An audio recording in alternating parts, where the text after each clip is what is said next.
रफ़ी साहब की ये आवाज़ है।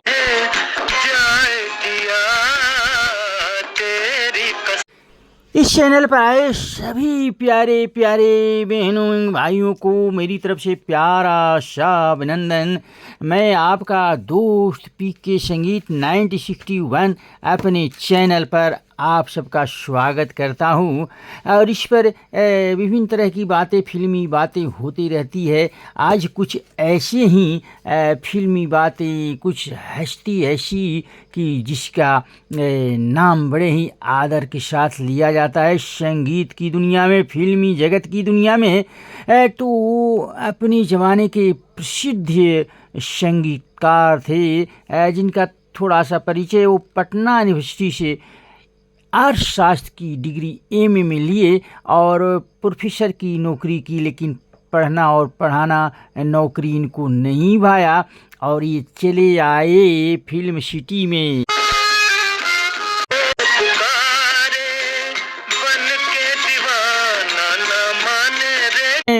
पुकार सुनी फिल्म जगत की और चले आए।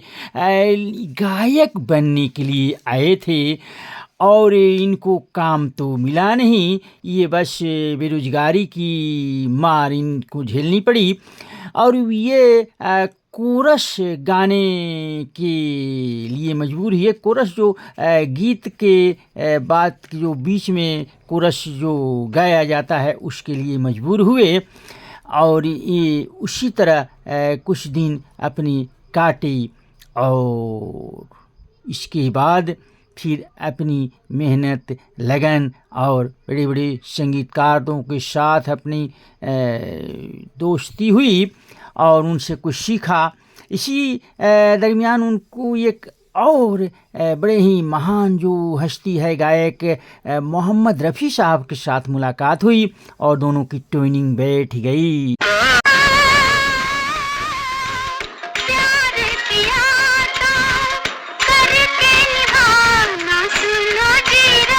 ये लता मंगेशकर की आवाज़ इस गीत में है।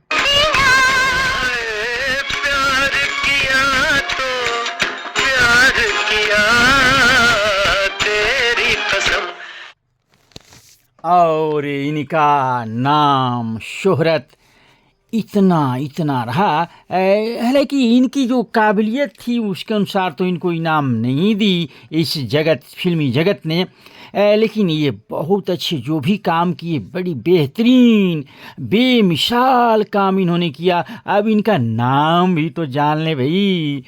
इन्हीं का नाम चित्रगुप्त श्रीवास्तव है, जो अपना नाम कमाने के लिए उन्होंने बड़ी ही मशक्क़त की, मेहनत की और बड़ी ही कठिन संगीत का इन्होंने इस्तेमाल किया। बड़े ही डिफ़िकल्ट जो कठिन थे, जो किसी के बस की बात नहीं थी।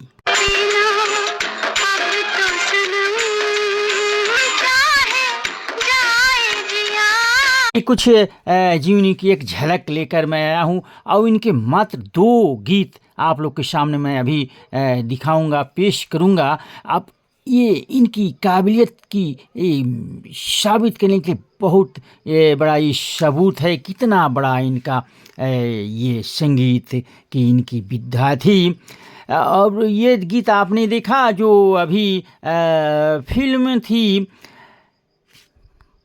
काली टोपी लाल रुमाल, जो 1959 की ये फिल्म थी, लागी छूटे ना। और इसके अगर गीत लिखने की बात करूं तो मजरूह सुल्तानपुरी के गीत थे और फिल्माया गया था आगा और चंद्रशेखर पर। और गीत में आवाज़ लता दीदी और रफ़ी साहब की जी थी, जो बड़े ही फेवरेट थे। चित्रगुप्त साहब इन दोनों के लिए फेवरेट थे। इसी के कड़ी में दूसरे गीत को भी देखेंगे। इनकी काबिलियत देखिए, कितना डिफ़िकल्ट ये संगीत दिए हैं। इस गीत में फिल्म है मैं चुप रहूँगी, 1962 की फिल्म से।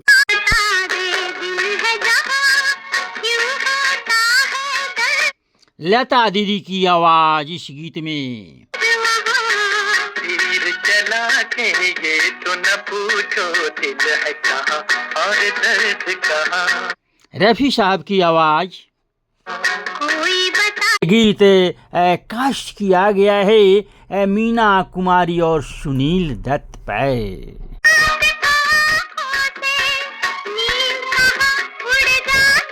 इस गीत को लिखा था राजेंद्र किशन ने। घर में गैर को पाकर बेचारी मुड़ जाती, और आवाज इस गीत में बस मोहम्मद रफ़ी और लता मंगेशकर की। और ये बात इनके अपने ज़माने में बड़े बड़े संगीतकार के साथ इनकी टक्कर थी, कंपटीशन था, फिर भी इन्होंने एक अलग अपनी जगह बनाई। और ये भोजपुरी की जब पहली फिल्म की जो इसमें निर्माण किया तो उसमें भी इन्होंने अपने जो बड़े ही इनके जिगरी और इनके अजीज थे लता मंगेशकर और रफ़ी साहब, उन लोग से एक भी गीत गवाए, गंगा मैया तोहरी पियरी चढ़ैबो।